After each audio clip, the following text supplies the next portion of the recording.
Assalamualaikum warahmatullahi wabarakatuh. Perkenalkan, saya Muhammad Muiz dengan NIM 44432230113 akan menjelaskan penggunaan SPSS untuk pengujian homogenitas. Untuk homogenitas ini adalah suatu uji yang dilakukan untuk mengetahui bahwa dua atau lebih kelompok data sampel berasal dari populasi yang memiliki variansi sama atau homogen.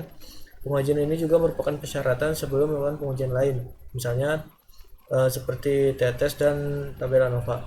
Pengujian ini digunakan untuk meyakinkan bahwa kelompok data memang berasal dari populasi yang memiliki variansi yang sama atau homogen. Untuk pengambilan keputusannya ini, jika nilai signifikansi lebih besar dari 0,05, maka distribusi data tersebut homogen. Jika nilai signifikansi data tersebut kurang dari 0,05, maka distribusi dari data tersebut tidak homogen. Berikut contoh cara penggunaannya. Ini ada data pengujian efektivitas dosis M4 pada bobot ikan nila dengan dosis berbeda. Diberikan dosis 5 mili dan 10 mili pada 20 bibit. Bobot yang didapatkan sebagai berikut. Nah, yang pertama ini 5 mili dan kedua 10 mili. Data ini kita beri nomor. Yang pertama itu 5 mili dengan angka 1. Yang kedua itu 10 mili dengan angka 2. Selanjutnya data bobot ini kita campurkan, dan untuk penomorannya juga kita campurkan di sebelah sini. Selanjutnya kita buka aplikasi SPSS-nya.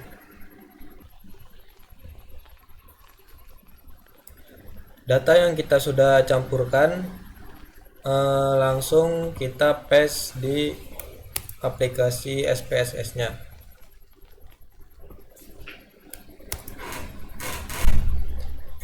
Untuk memudahkan perhitungan, kita beri nama, klik dari data view kita ke variable new. Yang pertama kita beri nama hasil. Yang kedua kita beri nama dosis. Untuk desimal kita beri nilai 0. Selanjutnya yaitu penambahan value. Yang pertama kita 1 untuk dosis 5 mili. Selanjutnya kita beri label 10 mili untuk dosis yang kedua. Klik OK. Selanjutnya kita balik lagi ke data view.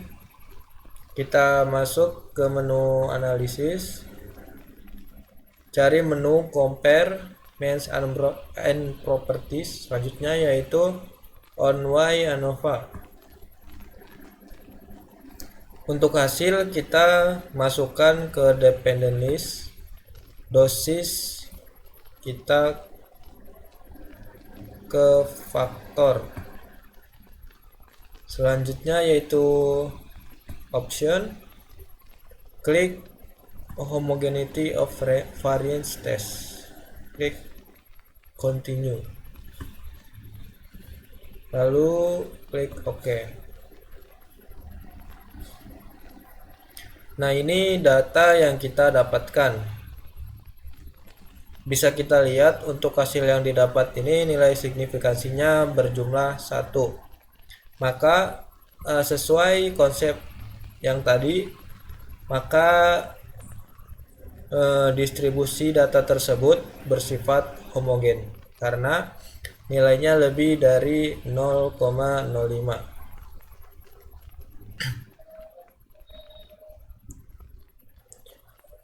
Setelah melakukan uji homogenitas, kita selanjutnya melakukan uji normalitas.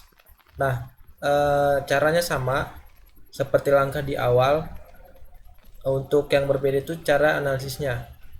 Kita masuk ke menu analisis, lanjut ke menu descriptive statis, lanjut kita klik menu explore. Selanjutnya yang hasil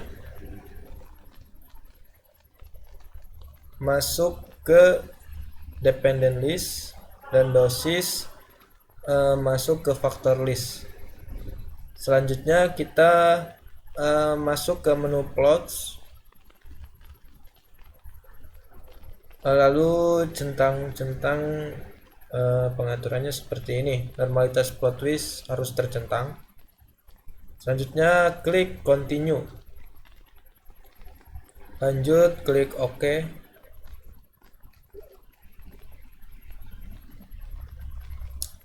Kita langsung ke menu test of normality.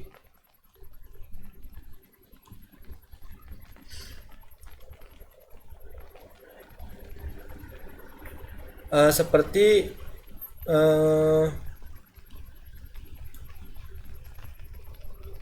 peraturan di awal atau dasar pengambilan keputusan, jika nilai signifikan lebih dari 0,05 maka data terdistribusi normal. Untuk perhitungan terakhir yaitu perhitungan Kruskal-Wallis. Masuk ke menu analisis, terus kita pilih non parametric test, lalu pilih menu latency dialog. Selanjutnya yaitu pilih menu k-independent test, k-independent sample. Selanjutnya untuk dosis kita masukkan ke grup variabel, lalu klik define range. Kita masukkan untuk minimum 1. Untuk maksimum karena ada 2 perlakuan atau 2 dosis, kita pilih 2. Klik continue. Yang hasil pemeliharaan kita masuk ke test variable list. Jangan lupa untuk tes tipe ini kita centang Kruskal-Wallis test. Klik OK, maka muncul datanya.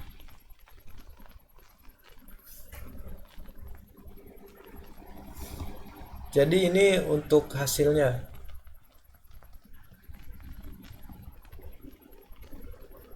Seperti hipotesis yang tadi, untuk nilai signifikan kurang dari 0,05 maka tidak berpengaruh nyata. Penggunaan SPSS untuk perhitungan rancangan acak lengkap beserta uji lanjutnya, yaitu BNJ, BNT, dan Duncan. Yang pertama, saya akan mencari ini suatu penelitian dilakukan untuk menguji pengaruh jenis pupuk terhadap pertumbuhan tinggi tanaman tomat. Peneliti menggunakan 3 jenis pupuk A, B, dan C dan melakukan 5 ulangan untuk jenis pupuk. Data tinggi tanaman dalam cm diukur selama 30 hari. Ini datanya. Data kita copy, lalu kita masukkan ke SPSS-nya. Nah, ini untuk perlakuan 1 atau pupuk A, B, dan C. Selanjutnya yaitu klik menu analisis, lalu cari general linear model. Karena ini rancangan acak lengkap, pilih yang univariate, klik.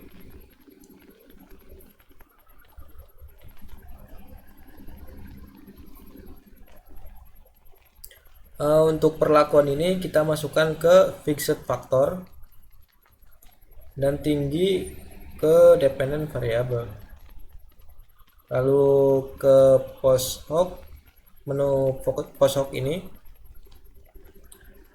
Untuk perlakuan kita masukkan ke PostHop test for.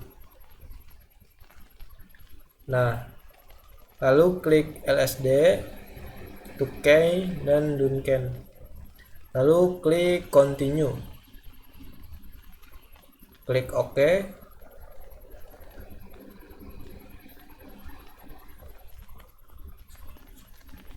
Nah, ini untuk hasilnya.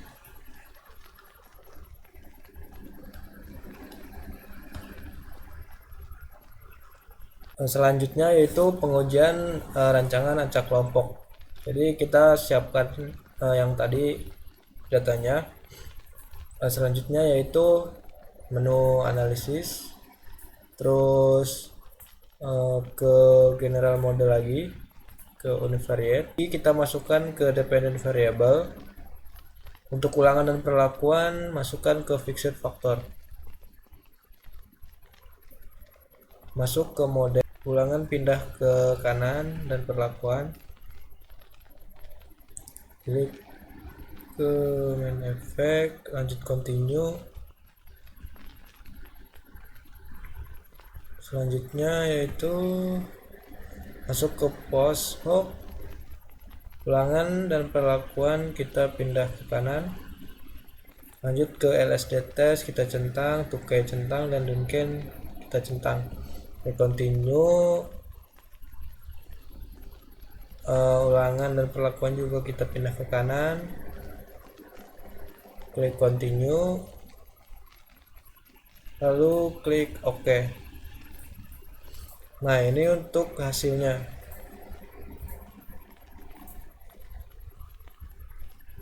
Bisa kita lihat, ini data hasil perhitungannya. Mungkin cukup sekian dari saya, kurang lebihnya mohon maaf. Wassalamualaikum warahmatullahi wabarakatuh.